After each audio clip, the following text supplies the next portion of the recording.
வணக்கம். இலங்கை செய்திகளுடன் நான் ரோஷன். விரிவான செய்திகளுக்கு முன் தலைப்புச் செய்திகள்.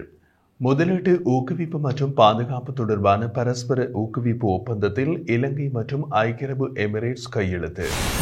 ஊடகவியலாளர் லசந்த விக்ரமசிங்க வழக்கில் 3 சந்தேக நபர்களை விடுதலை செய்ய குற்றப்புலனாய்வுத்துறைக்கு வழங்கப்பட்ட உத்தரவு தற்காலிக இடைநிறுத்தம்.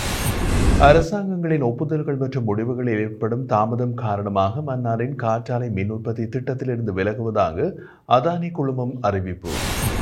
நிதி மோசடி வழக்கில் நாமல் ராஜபக்ச தொடர்பாக எடுக்கவுள்ள சட்ட நடவடிக்கைகள் குறித்து சட்டமாதரவரின் ஆலோசனையை பெறவுள்ளதாக குற்றப்புலனாய்வு திணைக்களம் நீதிமன்றத்திற்கு அறிக்கை.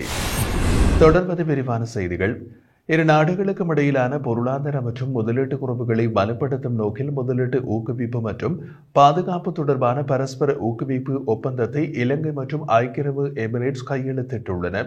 2025ஆம் ஆண்டின் உலக அரசாங்க உச்சி மாநாட்டில் கலந்து கொள்வதற்காக ஜனாதிபதி ஐக்கிய அரபு எமிரேட்ஸ் மேற்கொண்ட 3 நாள் உத்தியோகபூர்வ விஜயத்தின் போது இந்த ஒப்பந்தம் கையெழுத்தானது. இந்த ஒப்பந்தத்தை ஐக்கிய அரபு எமிரேட்ஸின் நிதி விவகாரங்களுக்கான இணை அமைச்சர் முகமது பின் ஹாடி அல் ஹுசைனி மற்றும் இலங்கையின் வெளியுறவு அமைச்சர் விஜித ஹெரத் கையெழுத்திட்டனர்.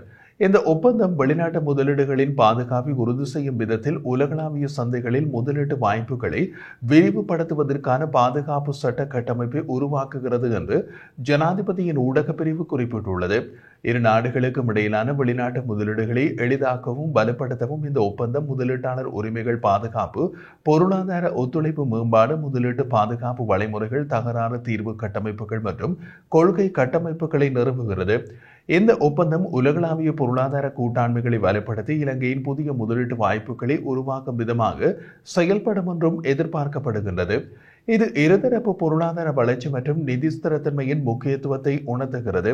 மேலும் இலங்கை மற்றும் ஐக்கிய அரபு எமிரேட்ஸ் இடையிலான பொருளாதார ஒத்துழைப்பை வலுப்படுத்துவதில் குறிப்பிடப்பட்ட உறுதியான நிலைப்பாட்டை காட்டுகின்றது.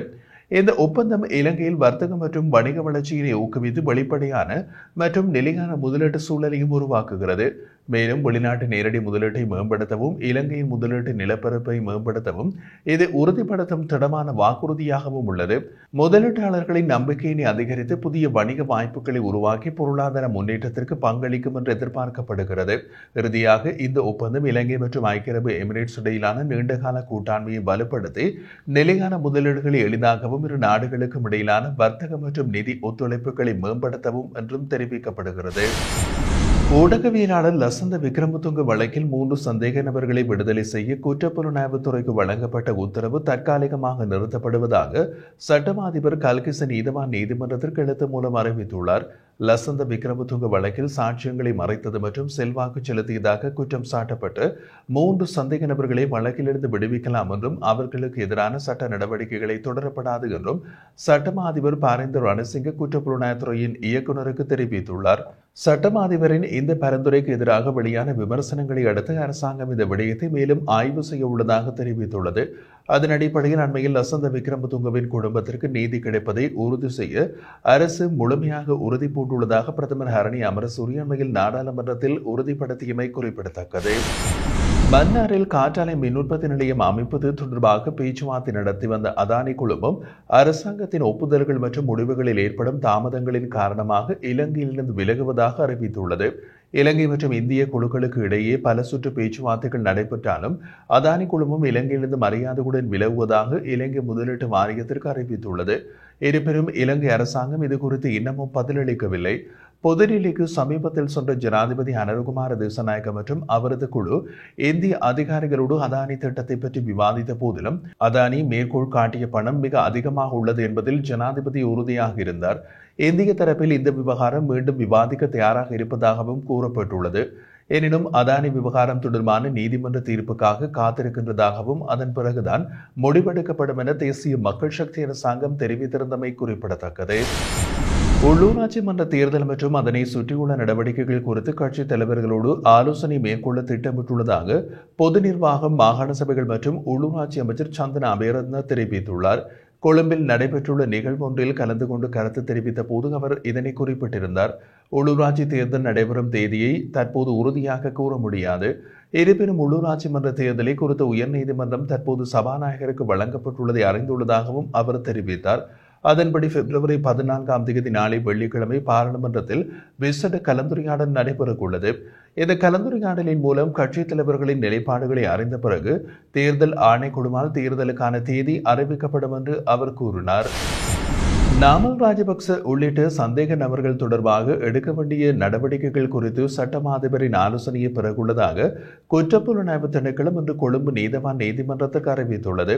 இந்த வழக்கு இன்று விசாரணைக்கு எடுத்துக் கொள்ளப்பட்ட போது சந்தேக நபர் நாமல் ராஜபக்ச மற்றும் குற்றப்புலனாய்வு திணைக்களத்தின் அதிகாரிகள் நீதிமன்றத்தில் முன்னிலையாகினர்.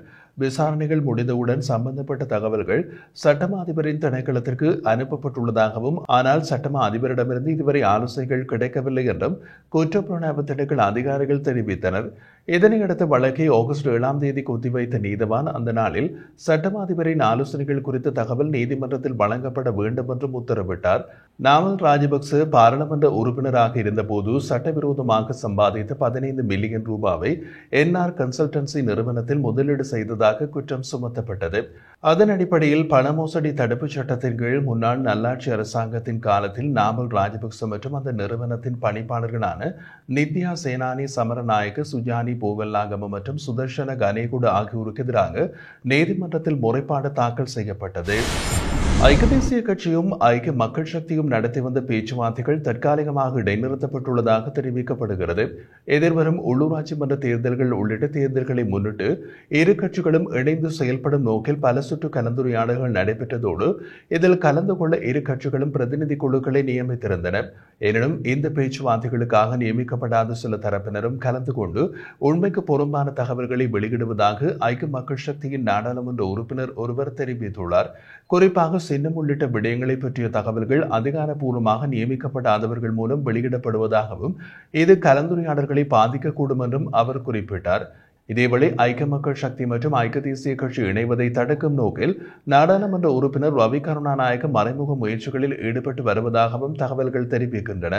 இரு கட்சிகளும் ஒரே அணியாக இணைந்து செயல்படுவது, எதிர்வரும் தேர்தல்களில் ஒரே கூட்டணியாக போட்டியிடுவது உள்ளிட்ட விடயங்களை முன்னிட்டு அண்மை காலமாக நடைபெற்ற தொடர் பேச்சுவார்த்தைகளில் பெரும்பாலான விடயங்கள் இணக்கப்பாடு எட்டப்பட்டுள்ளதாக கூறப்படுகிறது. இந்த நிலையில் இந்த இணைவை தடுக்கும் முயற்சியில் ரவி கருணாநாயக்க தீவிரமாக செயல்படுவதாக தகவல்கள் வெளிவருகின்றது. அதற்காக அவர் ஊடக பிரச்சாரங்கள், இணைப்புக்கு எதிராக உள்ள அரசியல்வாதிகளை ஒருங்கிணைப்பது உள்ளிட்ட பல்வேறு முயற்சிகளை மேற்கொண்டு வருவதாகவும் கூறப்படுகின்றது.